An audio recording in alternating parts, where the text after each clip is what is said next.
اعوذ باللہ من الشیطان الرجیم، بسم اللہ الرحمن الرحیم۔ اسلامک نالج اکیڈمی کے تمام ویورز کو السلام علیکم ورحمۃ اللہ وبرکاتہ۔ ناظرین اکرام، حضرت مولانا رومی فرماتے ہیں کہ شہوت کی ہرس انسان کے لیے سب سے بڑی آفت ہے۔ انسان کی شہوت بری چیزوں کو بھی بلا کر کے دکھا دیتی ہے، بھلی چیزوں کو کیا کچھ نہ کر کے دکھائے گی۔ جس گدھے کو زیادہ اچھل کود کی عادت ہو اس پر زیادہ بوجھ ڈالتے ہیں۔ یہی حال انسانی نفس کا ہے۔ یاد رکھو، انسان میں شہوت کھانے پینے سے بڑھتی ہے، تو شہوت کو دبانے کے لیے کم خوری کی عادت ڈال یا پھر نکاح کر لے۔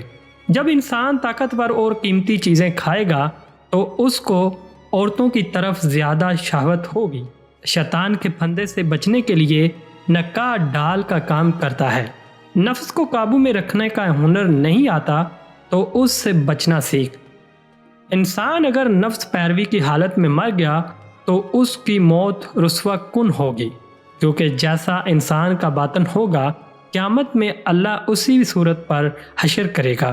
اللہ تعالیٰ قرآن مجید فرقان حمید میں فرماتا ہے، ہم نے آسمان کو بلند کیا اور ترازو قائم کی تاکہ تم تجاوز نہ کرو، اس لیے اپنی زندگی کے ہر فعل کو اعتدال پر رکھو، نفس کے کسی معاملے میں حد سے نہ بڑھو۔ علم اور قناعت دونوں کو اپنا لو گے تو دنیا میں بھی فائدہ اٹھا لو گے اور مصائب میں بھی گرفتار نہ ہوگے۔ حضرت فرماتے ہیں کہ عقل مند آدمی دنیا کو آخرت کے فائدے کے لیے استعمال کر کے فائدہ اٹھا لیتا ہے، جبکہ نادان ندامت اور مرحومی کا شکار ہو جاتا ہے۔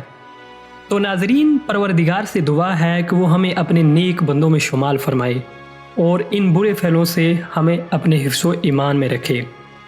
آج کی ویڈیو کا اختتام ہوتا ہے۔ اگر آپ کو ہماری کاوش پسند آئی ہو تو لائک کریں، شیئر کریں اور اپنی قیمتی آراء سے نیچے کمنٹس کی صورت میں ہمیں ضرور بتائیں۔